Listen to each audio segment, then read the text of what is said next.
River Hospital. Thanks for having me. Last fall of 2011, the Hospital Board of Trustees wanted staff to go to various local organizations and kind of give an update on the hospital. So we did that, had great success, and again, because we had quite the year. I know we had a lot of stories and ads out there, but I thought that we would kind of recap some of the things that have happened more recently. River Community Care, we did lose 2 providers over the summer, which was difficult, but we were able to kind of regroup from that. We did hire a new physician's assistant, Amanda Rydberg. She started back in the fall, and we're going to be having a new physician starting in February. Lauren Roman will be coming from Fort Drum, and she's got quite the experience when it comes to family care, and we think that she'll fit right in River Community Care. River Community Wellness Program is a new program that will be opening up very shortly. I know there was an article 2 weeks ago that Pam did that kind of explained the program. It will be primarily for active duty military suffering from post-traumatic stress disorder. The wonderful thing is that we actually have hired a full-time psychiatrist, and he will be able to see community as well for mental health.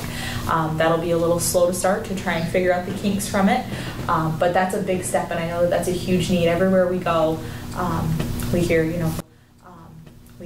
there's a huge need for mental health, especially for children. I actually was talking to Patty Wagner yesterday, and she said, when are you going to do kids? I said, well, that's probably going to be down the road, but the adult portion will be there, and it'll be referral basis. So right now they're going through all the referrals from community care to see who they can see, but that's a huge thing for the area, I think, and really for Fort Drum Day Hospital, a great service, because I think once the military starts knowing about us, they'll be more eager to use our services, whether it's for primary care or convenient care or our specialties. So we're looking forward to that. At the hospital, we actually hired 2 new doctors this year. Dr. Troy Johnson, who is our Director of Emergency Services and Inpatient Services. He came from Carthage. He's done a phenomenal job in our ER, really trying to work on getting the flow better. We know in the summertime that's our busiest season, and it gets busy in there. We like to pride ourselves on the fact that we can get people in and out quickly in the ER, but sometimes in August, during Pirates Weekend, you just can't help it. So he's done some great programs to kind of alleviate that.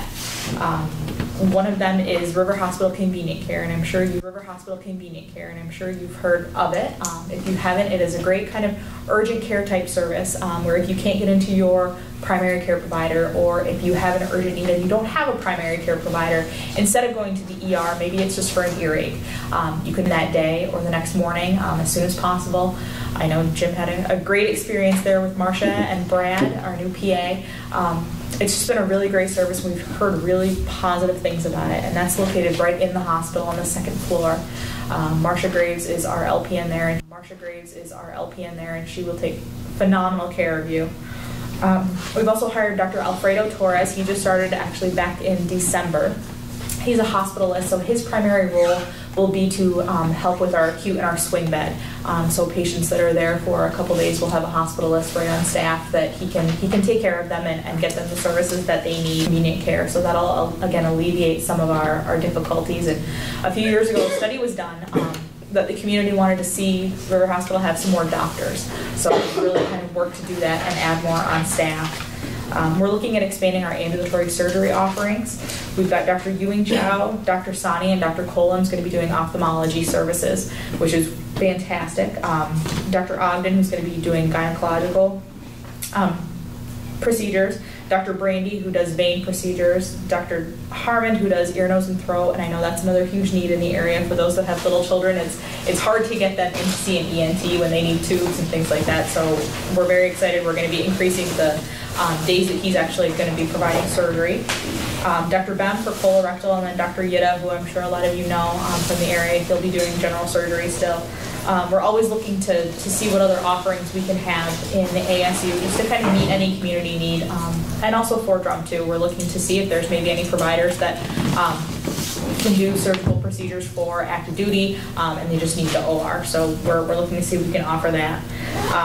We also have an observation unit that opened in the fall that again will help alleviate some of that congestion in the ER. Let's say you've got somebody that is waiting to be transferred. They're a candidate for the observation unit.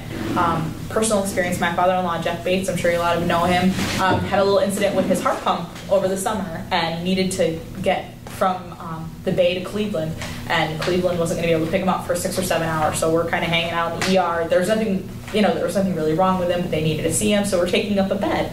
And it was a busy summer day, and so again, the ER was backed up, and having the observation unit will help alleviate some of that. Other than that, things are going very well. We're going into a new fiscal year, so I know that the hospital board is actually meeting tonight for our finances to kind of make sure that our volumes are up where they need to be in order to get a break-even budget, and that's kind of a big thing for us. It's going to be a lot of hard work on the staff, physicians, all the medical providers to really get those numbers up, and that's where we would look to the community to help. If you've had a great experience at the hospital, one of the things I love about the Bay is the word of mouth that gets the best feedback. I think if you've had a great experience, share it with your friends, share it with your family, because sometimes no amount of running an ad on TV or in the TI Sun will help. But if I can tell somebody I had this great experience at River Community Care, that increases their chances of going there if they know somebody had a good experience. So that's kind of all we've got going on. It's busy up there. It's nice. It's a change. Usually it's just really, really busy in the summertime, but every single person you can talk to up there says it's just been busy 12 months out of the year, which is exciting. So I will be glad to take any questions. If there are any that I can't answer, I can always get back to you, but I will do my best to try.